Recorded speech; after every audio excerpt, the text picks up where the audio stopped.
Assalamualaikum warahmatullahi wabarakatuh. Hashtag TV kembali lagi di hadapan Anda semua untuk memberikan informasi-informasi seputar dunia Islam yang mungkin saja belum Anda ketahui. Pada kesempatan kali ini, Hashtag TV akan membahas 3 mukjizat yang ada pada Nabi Ismail alaihissalam yang berpengaruh dalam peribadatan umat Islam hingga saat ini. Apa sajakah mukjizat beliau? Berikut ulasannya. Namun sebelumnya jangan lupa untuk klik tombol subscribe dan lonceng notifikasi agar Anda selalu mendapatkan informasi-informasi terbaru dari kami.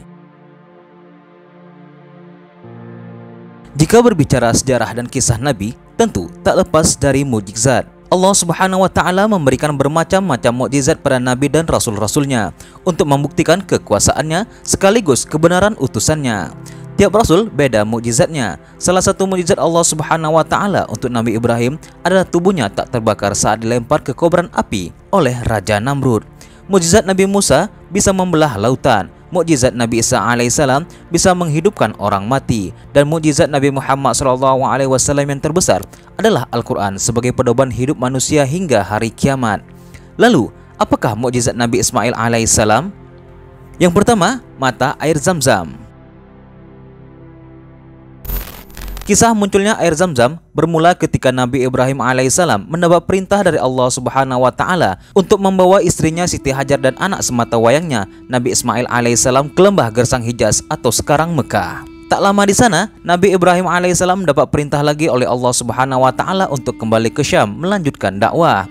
Sementara di lembah Hijaz belum ada penduduk saat itu. Nabi Ismail yang masih bayi kehausan di tengah terik matahari karena persediaan air mereka habis.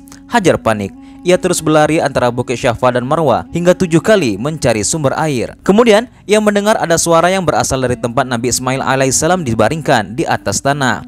Hajar kaget melihat ada air yang muncul dari tanah yang digeser-geser dengan tumit Nabi Ismail alaihissalam. Riwayat lain menyebutkan saat itu malaikat Jibril ikut membantu menggali dengan sayapnya hingga air keluar memancar di tengah lembah yang tandus. Akhirnya Hajar dapat minum air dan menyusui Ismail kembali. Air yang keluar itulah bernama Zam-Zam, tak pernah kering sampai sekarang. Ini diakui sebagai air terbaik di muka bumi. Kemudian malaikat Jibril berkata kepadanya, "Janganlah kamu takut ditelantarkan, karena di sini adalah rumah Allah yang akan dibangun oleh anak ini dan ayahnya, dan sesungguhnya Allah tidak akan menyia-nyiakan hambanya." Yang kedua, perintah untuk berkurban.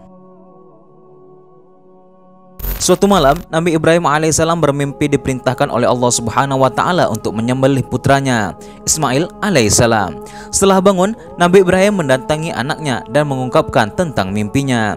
Nabi Ibrahim alaihissalam berkata, "Wahai anakku, sesungguhnya aku melihat dalam mimpi bahwa aku menyembelihmu. Maka pikirkanlah apa pendapatmu." Ismail menjawab, "Wahai ayahku, kerjakanlah apa yang diperintahkan kepadamu. Insya Allah kamu akan mendapatiku termasuk orang-orang yang sabar." Nabi Ibrahim alaihissalam membawa Ismail ke Mina. Lalu ia taruh kain di atas muka anaknya agar ia tidak melihat muka anaknya yang dapat membuatnya terharu. Sedangkan Nabi Ismail alaihissalam telah siap menerima keputusan Allah Subhanahu wa Ta'ala. Ketika Nabi Ibrahim sudah pasrah kepada Allah Subhanahu wa Ta'ala dengan meletakkan pisau di leher Ismail, tiba-tiba keduanya mendengar seruan Allah Subhanahu wa Ta'ala, "Wahai Ibrahim, sesungguhnya kamu telah membenarkan mimpi itu. Sesungguhnya demikianlah kami memberikan balasan kepada orang-orang yang berbuat baik. Sesungguhnya ini benar-benar suatu ujian yang nyata." Tidak lama setelah ada seruan itu, Nabi Ibrahim melihat malaikat Jibril dengan membawa kambing yang besar. Maka Nabi Ibrahim mengambilnya dan menyembelihnya sebagai ganti dari Ismail. Peristiwa ini kemudian menjadi hukum dalam Islam, yakni perintah berkurban. Yang ketiga, membangun Ka'bah.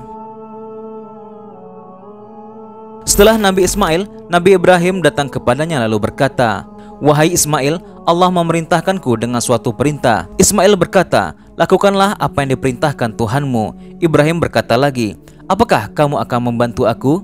Ismail berkata, "Ya, aku akan membantumu." Ibrahim berkata, "Allah memerintahkan aku membangun rumah di tempat ini." Nabi Ibrahim menunjuk ke suatu tempat yang agak lebih tinggi dibandingkan sekelilingnya. Di dekat tempat itulah keduanya meninggikan pondasi Baitullah Ka'bah. Ismail bekerja mengangkut batu-batu sedangkan Nabi Ibrahim yang menyusunnya. Hingga ketika bangunan sudah tinggi, Nabi Ismail datang membawa batu itu lalu meletakkannya untuk Nabi Ibrahim agar bisa naik di atasnya. Sementara Nabi Ismail memberikan batu-batu.